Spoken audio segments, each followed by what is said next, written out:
Advaita Vedanta and Husserl's Phenomenology by Bina Gupta. In this essay, I will compare some of the basic theses of Saṃkara's Advaita Vedanta and Husserl's Phenomenology. The time dividing them is about 1200 years, and the two individuals belonged to two very different cultural traditions. Their intellectual backgrounds were also quite distinct. Husserl first entered philosophy by way of mathematics, which led him to focus upon the acts of mathematical thinking. At the same time, he learned from Brentano that all conscious experiences are intentional. It was both of these interests which led him to develop a theory of consciousness. Saṃkara hailed from a tradition of religious and mystical experience, having studied with Ānanda, from whom, through Gauḍapāda, he appropriated a deep understanding of the Upaniṣadic texts, as well as a sort of idealism in which consciousness is the only metaphysical reality. In this essay, I will not discuss Husserl's very influential philosophy of logic and mathematics, just as I will not talk about Saṃkara's theory that the empirical world is an appearance fostered by ignorance, nor about his critique of the various other doctrines and schools of Indian philosophy. The primary focus of my investigation will be the theme of consciousness around which the two philosophies revolve. Wherever necessary, I will draw from various facets of their philosophies in order to develop, analyze, evaluate, compare, and unpack the ramifications of their conceptions of consciousness. I have prepared this essay with two primary goals in mind. 1. To demonstrate the profound contribution of Indian thought to the theme of consciousness, and 2. To make Indian thought accessible to my readers. It would be a mistake to claim, as has often been done, that the theme of consciousness belongs essentially to modern Western philosophy, beginning with Descartes and finally culminating in Husserl. This essay will amply demonstrate that the theme of consciousness has been central to the Indian tradition, especially the Vedantic tradition, since the time of the Upanishads, roughly 1000 BCE. Notwithstanding the fact that a comparison of Saṃkara with Husserl is not intrinsically necessary to expound either Vedanta or Phenomenology, I believe that such a comparison will help this audience gain access to some of the central concepts in Indian thought. It seems to me that when one compares the unknown with the known and the unfamiliar with the familiar, the unknown becomes known, or at least less unknown, while the unfamiliar becomes familiar, or at least less unfamiliar. The paper proceeds in 3 parts. Part 1 provides a brief review of the central theses of Advaita Vedanta in general and the conception of consciousness in particular. Part 2 outlines Husserl's important theses regarding the theme of consciousness, and Part 3 sketches a movement within Husserl's thinking, which discloses the limits of intentionality and temporality, as well as of the centrality of the ego, in order to determine equivalences, if any, between the two philosophies. 1. I will begin with a brief review of Saṃkara's Advaita Vedanta, one of the most widely known and influential schools of Indian philosophy.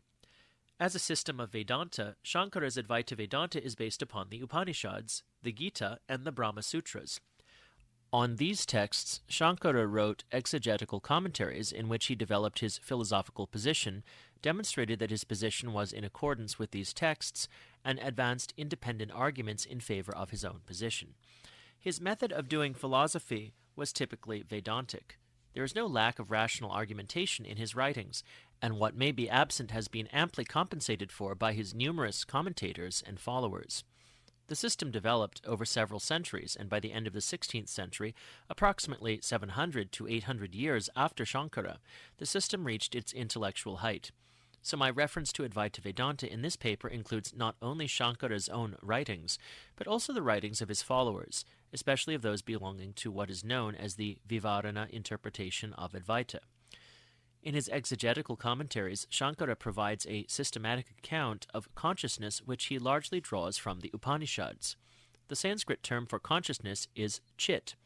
The discussions of consciousness in the Upanishads arise in the context of explaining the real nature of the Atman, or the self. In the Western philosophico-religious traditions, the term self generally connotes a subject, the referent of I.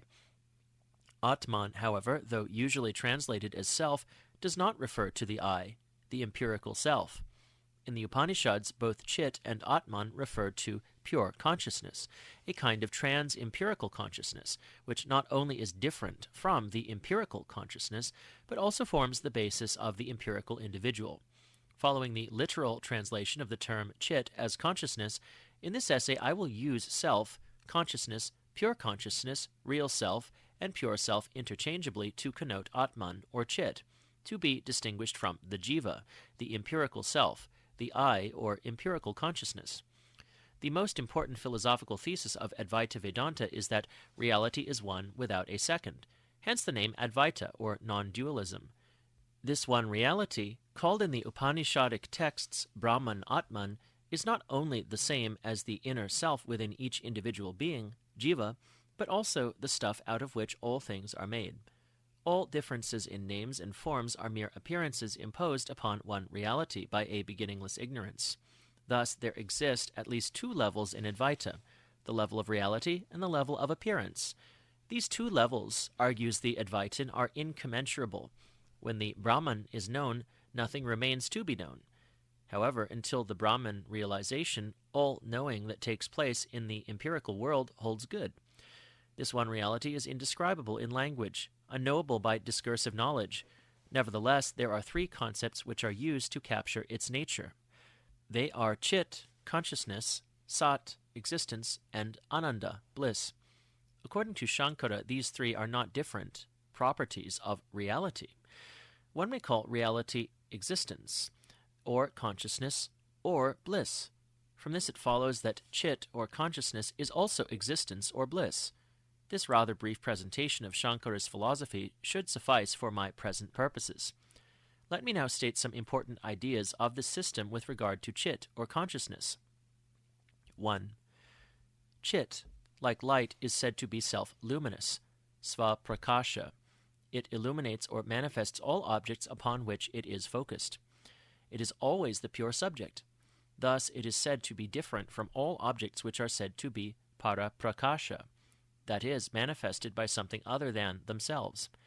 In the introduction to his commentary on the Brahma Sutras, Saṃkara insists that the self and the not-self, the subject and the object, are opposed to each other like light and darkness.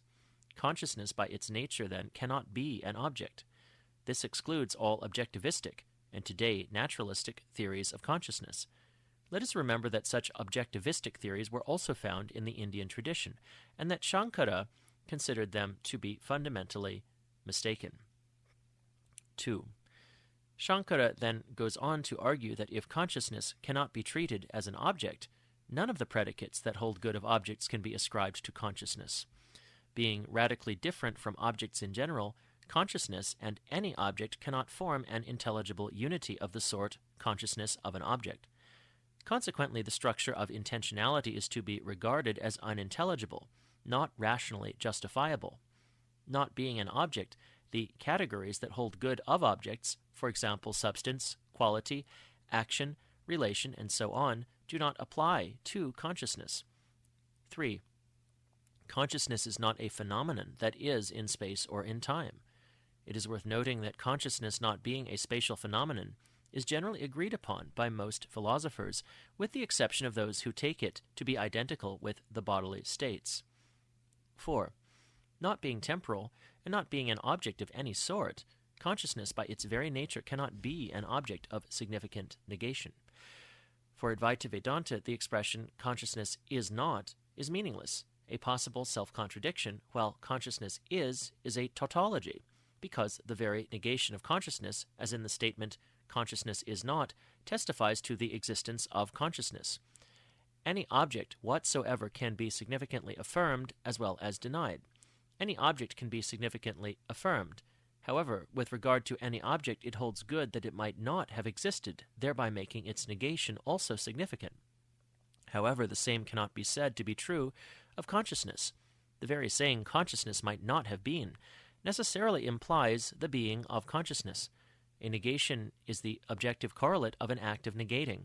The latter act, like all acts, is a mode of consciousness, so that the negation, as also the supposition, consciousness might not have been, presupposes the negating consciousness. The argument is similar to Descartes' argument. Whereas Descartes restricts the argument to doubt, that I am doubting cannot be doubted, the Advaitin argument is, the act of negating consciousness is an act of consciousness, and so is incoherent. 5. A consequence of this last thesis is that consciousness is eternal, having no beginning, that is to say, has no antecedent negation, and has no end, having no subsequent negation. Its eternality is only the other side of its not being an object. The three, eternity, non-negatability, and not being an object, imply each other. It also does not admit of any real difference, for difference is also a kind of negation, called in the Indian tradition mutual negation, as in A is not B. Free from difference, consciousness is one without a second. It possesses no internal differences of parts or qualities. Such is the nature of chit. When in ordinary parlance, as well as in ordinary behavior, we ascribe consciousness, for example, to myself or to you, to a body, such ascriptions are deeply misleading. This is an example of what Saṃkara calls adhyasa, or superimposition, which takes place when, in spite of two things being totally different, the properties of one are ascribed to the other, or when one of the things is taken to be the other. Likewise, when we, in ordinary life, distinguish between one state of consciousness and another by saying that one state of consciousness is of a table and the other of a chair, that is also deeply misleading, for the distinction between a table and a chair, or between one object and another, does not contaminate the nature of consciousness. To sum up, consciousness in Advaita is self-luminous, eternal, beginningless, undifferentiated, non-spatial, non-temporal, and non-intentional. While so far I have expounded the metaphysical concept of chit in Advaita Vedanta, I will now give a brief account of how philosophers of this school analyze empirical knowledge, in which consciousness plays an important role. In other words, we need to examine their theory of knowledge, more specifically their theory of perception. Though, as just noted, consciousness is not intrinsically object-directed or intentional, yet there is undoubtedly knowledge of empirical objects, as in perception.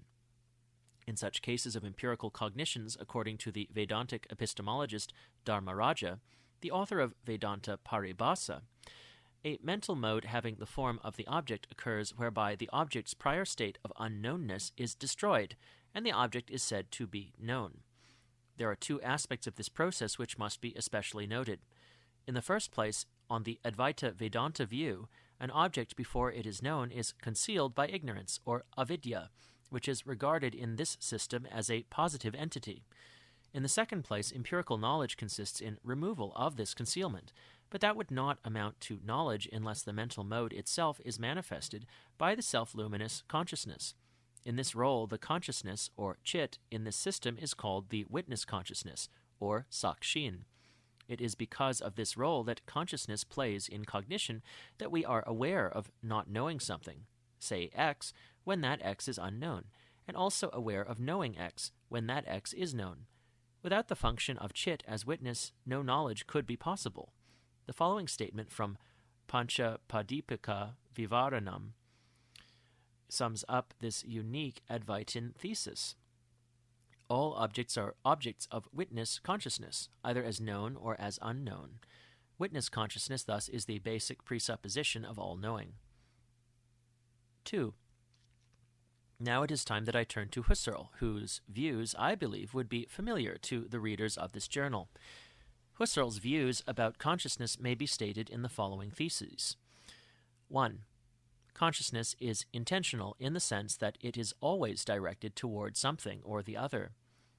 2. The object toward which the consciousness is directed may, however, be a non-existent entity, as in the case of my thinking of a unicorn. It may also be an ideal entity, as in the case of mathematical thinking about imaginary numbers.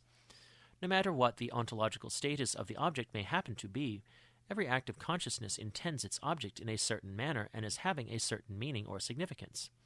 3.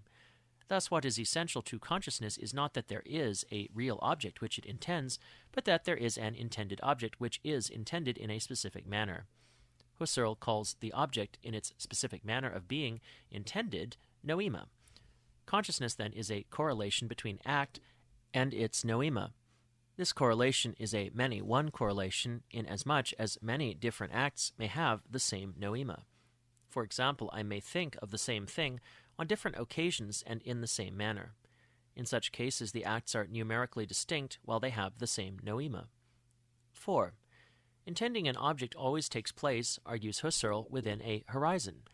Not only is the object perceived or cognized against the background of a context, but the perceiving itself takes place within the horizon of one's mental life. Time, Husserl maintains, is the most comprehensive horizon within which all intentionality functions. Every intentional act occurs within the temporal flow of the subject's consciousness. 5. In this sense, one can say that consciousness is temporal.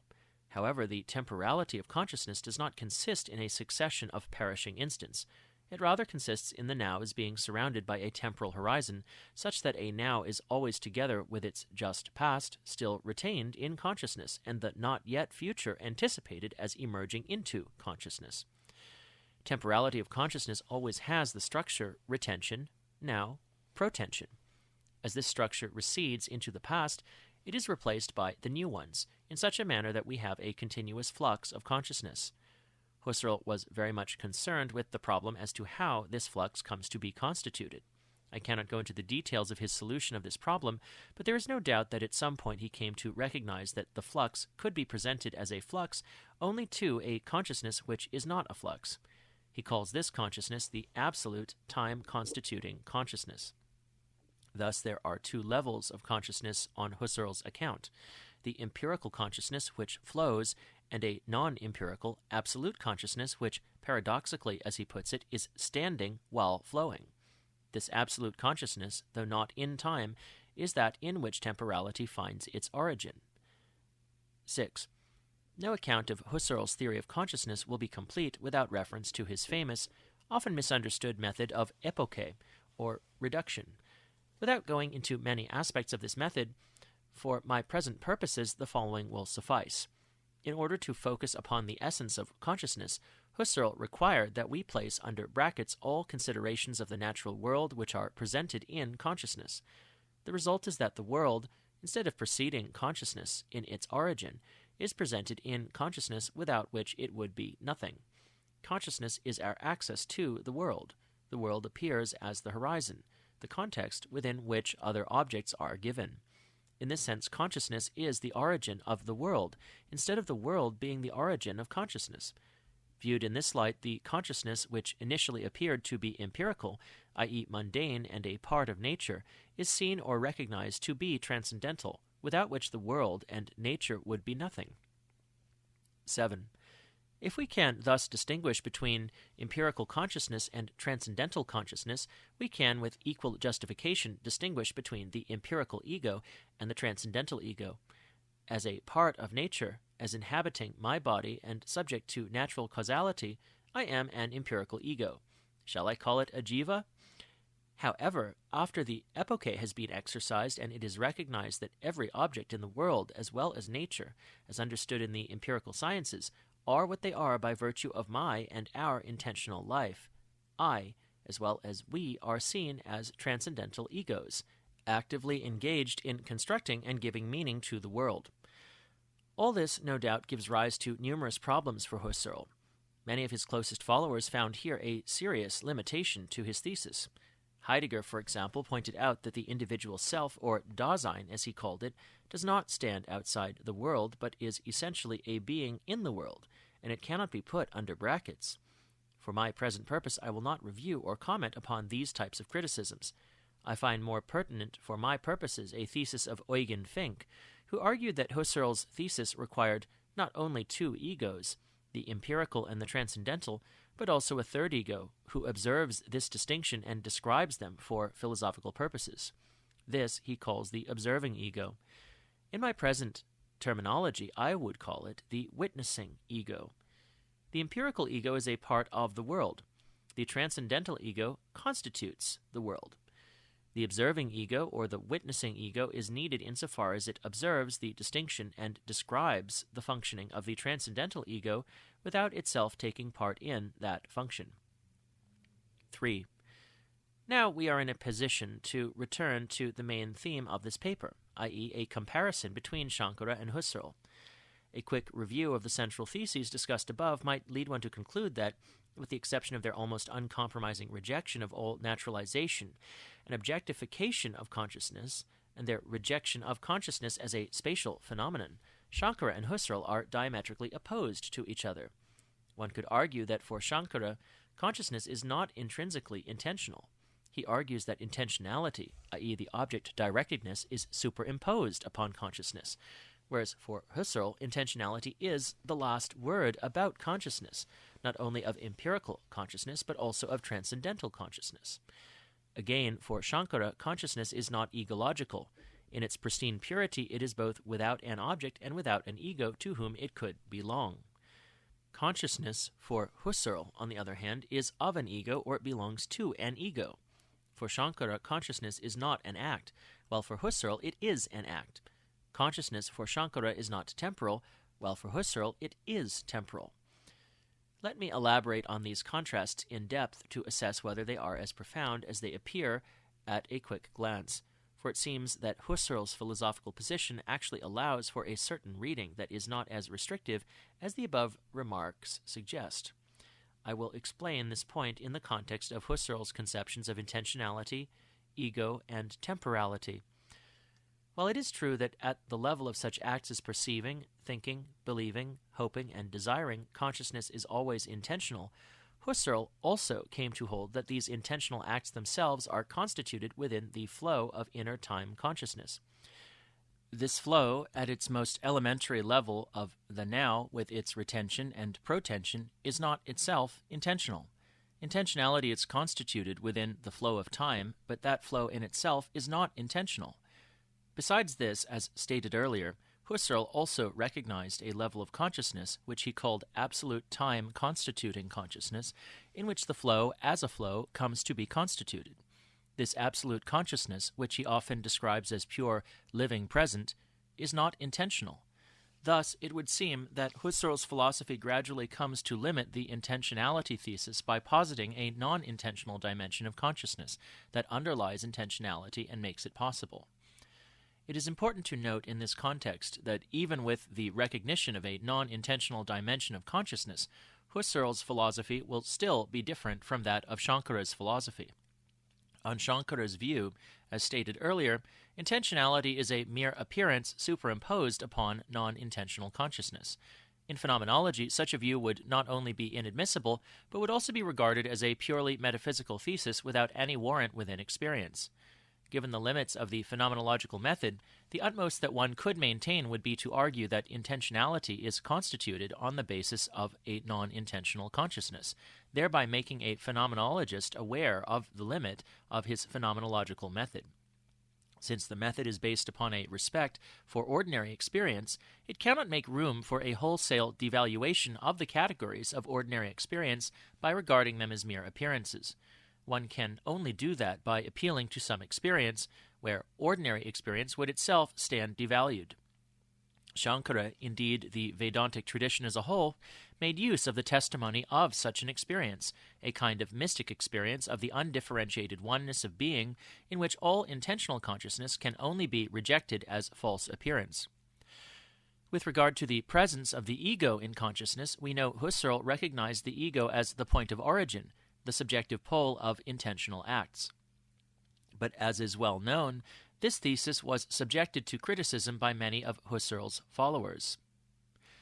I will only mention two of them who sought to develop a non-egological theory of consciousness, almost entirely on Husserlian lines. They are Sartre and Aaron Gurevitch. Both of them hold that the pre-reflective consciousness has no place for an ego. It is rather wholly and entirely directed toward the world. The ego emerges only when pre-reflective consciousness is objectified in reflection. The testimony of pre-reflective consciousness of perceiving a thing on a table would be that is a table. In this description, I does not appear. The I emerges in the reflective judgment, I see that table. Dagfinn Follestad compares this situation to the light in a refrigerator. The light pops up when you open it, but it is not there when the door is closed. Likewise, it is reflection that constitutes the ego. Thus, on such a non-egological theory, consciousness is not owned by an ego. The ego, on the other hand, is another object which is constituted within the flow of consciousness by acts of reflection. Husserl draws our attention to this thesis in his numerous accounts regarding how consciousness, from its original temporal flux, becomes unified and centered in an ego. which would still be different from the Advaita position that the ego is nothing but the universal consciousness limited by particular psychophysical adjuncts.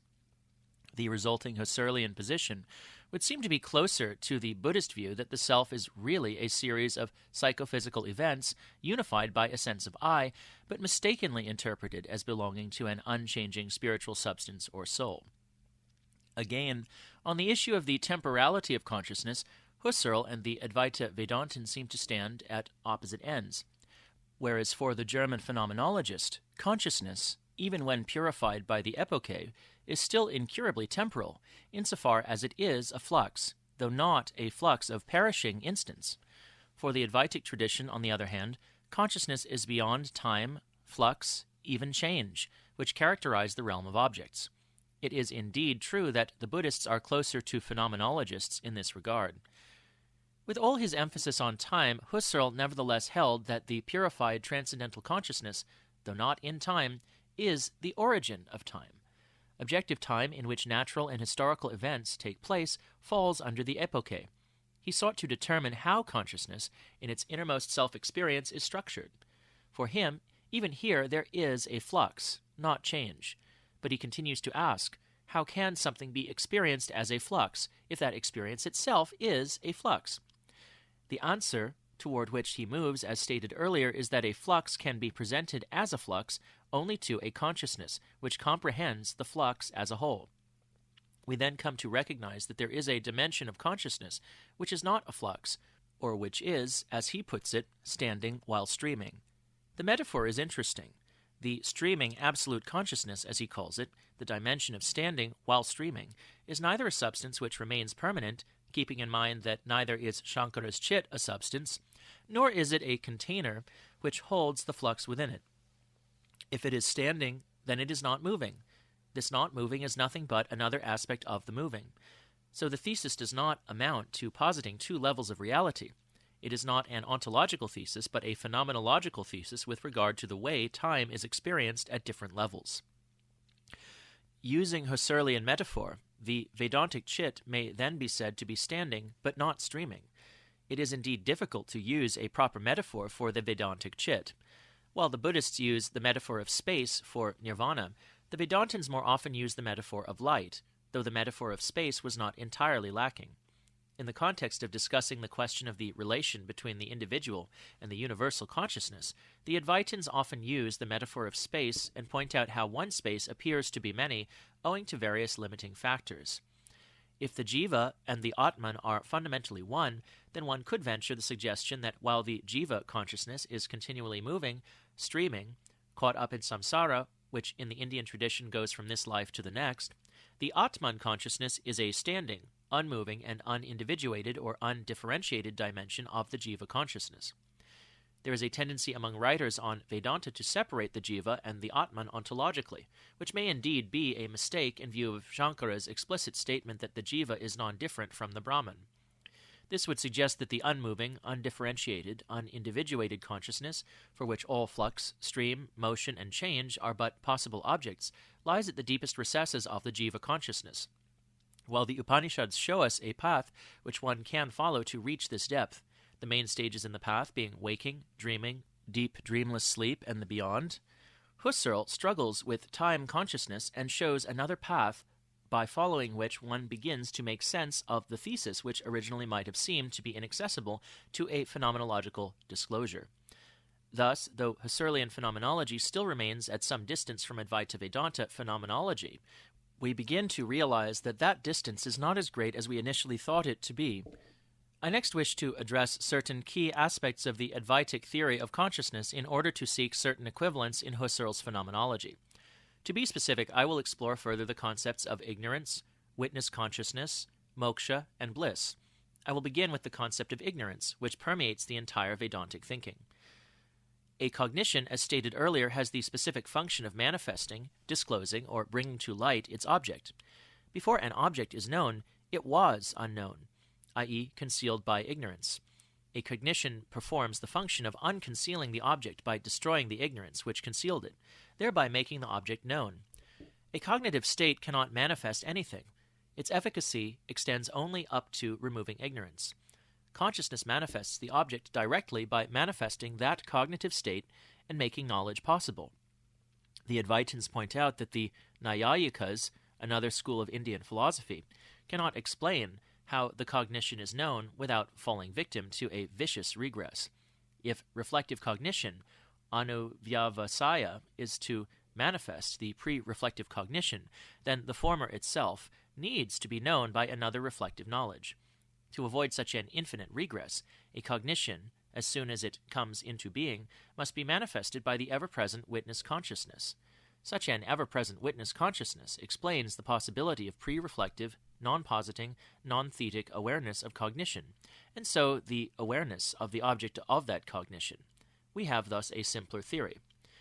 The conception of the witness consciousness, it would seem, consists of two different but interconnected ideas. On the one hand, there is the general notion present in Vedanta that consciousness is self-luminous and manifests all objects. In contrast, objects, whatever they may be, cannot manifest themselves. The other component is that the self-luminous consciousness must play a role within every empirical cognition, such that without its presence we would not know what we know, nor would we know what we do not know. As is well known, every empirical cognition, such as the perception of a physical object, involves mental and physical processes that establish a contact between the knowing subject and the known object. But none of these would amount to knowledge unless there were the witness consciousness illuminating these processes and their accomplishments without needing any intervention from additional processes. In other words, an object, for example, a table before me, cannot be perceived unless my visual sense organ, as well as my inner sense, known as antakarana, are in contact with the object. However, the processes themselves are directly manifested by the witness consciousness without needing any further mediation. The Vedantins, as is well known, recognize such unmediated awareness in the case of three kinds of entities: the mental modifications involved in empirical cognitions, states of pleasure and pain, and ignorance. In each of the three, they argue, to require further mediation by mental processes is redundant. It would involve infinite regress. They are directly manifested by the witness consciousness. Thus, for the Vedantins, knowing is always a conquest over not knowing, as light conquers darkness. A phenomenologist looks at it differently. For him, knowing is actualizing a possibility. What I focus upon now was vaguely anticipated on the horizon, and now that anticipation is rendered actual. For the Vedantin, knowing is bringing to light what was before shrouded in darkness. Ignorance for her is not simply an absence of knowledge. It is a positive force which at the same time conceals while projecting a false appearance. A Vedantin, however, as a good phenomenologist, wants to bring the phenomenon of not knowing within the range of conscious awareness, if not of explicit knowledge. When I say, I do not know X, the Vedantin claims that this statement expresses and testifies to an awareness of not knowing. This awareness is none other than our old friend, witness consciousness. What is Husserl's view in this regard? It is not quite clear whether Husserl believed in the self-luminosity of consciousness. He certainly held that every consciousness can be reflected upon, whereby it becomes the object of a reflective act, a thesis that sounds very much like the Nayayika's anuvyavasaya. However, we must not lose sight of the fact that Husserl also argues that prior to this reflection, there is a pre-reflective awareness of it, which would be a sort of self-luminosity. So it seems to me to be safe to say that Husserl combines both the self-luminosity and anuvyavasaya concepts at two different levels. The difficulty arises elsewhere. Since Husserl also believes that consciousness as transcendental constitutes the world, we are left wondering whether he would accept any witness consciousness which merely manifests but does not constitute. Here, Fink's reading of Husserl is helpful. Empirical ego finds the world to which it itself belongs. Transcendental ego constitutes the world. But if phenomenology is to be possible as a description of the constitutive function of the transcendental ego, there must be an ego which merely observes and describes, but does not itself constitute. The observing ego, Fink's third ego, is like Advaita's witness consciousness. Once again, we must keep in mind that the Advaitan's witness consciousness is ever present, making every cognition possible. Husserl's and Fink's phenomenological ego, on the other hand, begins to function with the epoche after the empirical and the transcendental egos are distinguished, and the philosopher sets out to describe the constitutive function of the transcendental ego.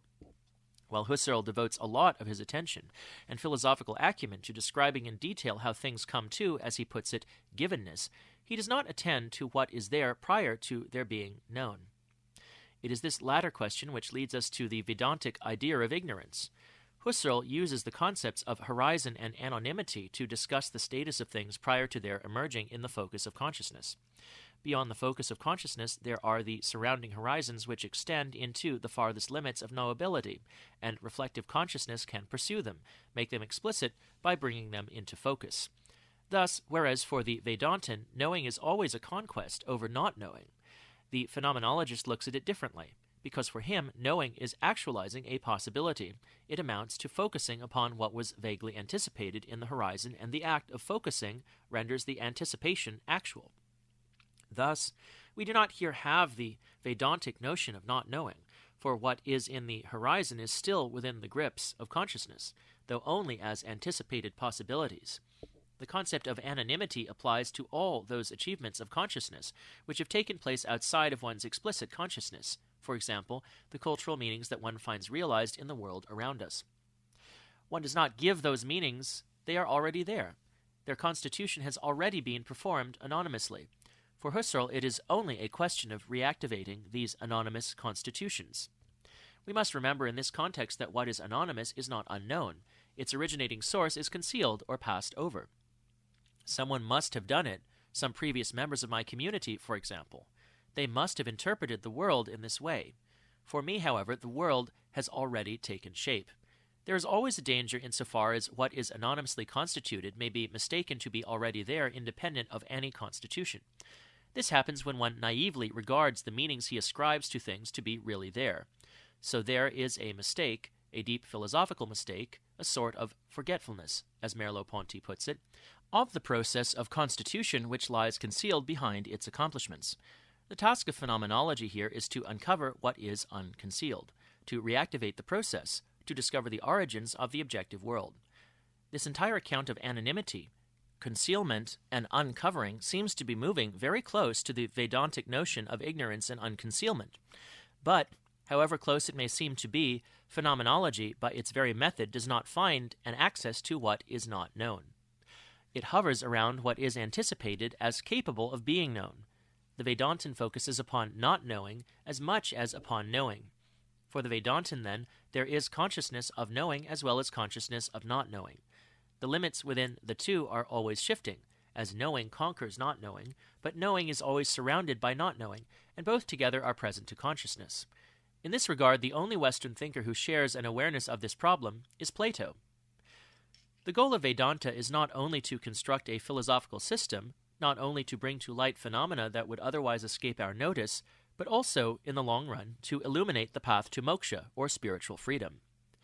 This freedom is liberation from that ignorance which makes the empirical individual, jiva, subject to pain and suffering, confusion, moha, and attachment, raga, and thus prevents him from enjoying that bliss which constitutes the very nature of consciousness in its purity. Such an eschatological conception is hardly to be expected from a Western phenomenologist. Did not Husserl say in The Crisis that Indian philosophy aims at a practical good, and that it never attained the conception of pure theory which the Greeks had already instituted? Did he not also say, for this very reason, that Indian philosophy is a contradiction, while Western philosophy a tautology? It is incredible to note that Husserl was so completely oblivious to the fact that philosophical wisdom, even for the Greeks, was ultimately supposed to lead to a good life, the sort of view one finds in Aristotle's conception of happiness. It is more puzzling still to learn that Husserl noted his conception of pure theory during essays concerned with the ways of overcoming the crisis that Europe in the 1930s was facing. The truth is that even Husserl's philosophy, in spite of his attachment to the ideal of pure theory, was intended to serve the renewal of the German culture. The political crisis of the 30s is well known. Husserl wrote in the midst of great personal suffering from the escalation of Nazism in Germany. However, as a philosopher, he sought to understand the roots of that crisis, which to him lay in a complete objectification of human beings and a forgetfulness of the freedom, creativity, and nobility of the human subject. He believed that transcendental phenomenology, by demonstrating the autonomy of the subject and the community of subjects, would be able to counteract the powerful forces of objectification. It was not obviously a conception of personal spiritual liberation that he was hoping to derive so much as a collective salvation for the West at the political and cultural levels. Without doubt, such a goal is very far from the conception of moksha which Vedanta strove to achieve. But it is enough for my present purpose to bring to your attention that both Husserl and Saṃkara were inspired by the idea that discovering the truth about our deeper selves and about the true nature of consciousness can serve the highest practical purposes of life. Those differences that persist between these two systems are largely a function of the two cultural contexts involved, the Eastern and the Western. One way of bringing these remaining differences to light, or at least part of them, is to reflect on the Vedantic thesis that consciousness in its purest nature is also bliss, or Ānanda. This is one of the most difficult concepts of Indian thought which stems from the Upanishads. In its negative aspect, this thesis amounts to claiming that all pain and suffering is due to consciousness becoming entangled in the hopeless causal chain of samsara, the empirical world. This includes both ascription of one's consciousness to an ego or I, as well as its attachment to an object. Bliss, therefore, is achieved when these entanglements are eliminated. The earliest promise of such a possibility is indicated by the experience of deep sleep. The retrospective judgment that I slept well testifies to an experience of well-being, and the judgment I did not know anything or anyone, including myself, bears testimony to the absence of any intentional directedness toward the world. But deep sleep by itself cannot serve as a plausible practical norm for existence. However, we must not lose sight of the fact that the Vedantin also suggests what is called, symbolically, the turiya. The turiya is at once a state free from intentionality, free from ego attachment. It is a fully self-conscious enjoyment of bliss. Such an ideal seems to escape Western phenomenologists. But could not one similarly say that the ideal of a community of autonomous subjectivities who create a free ethical and political culture equally escapes the Vedantic tradition? Or, one may wonder, is it possible to combine these two ideals? I will leave these questions for my readers to decide how best to answer them.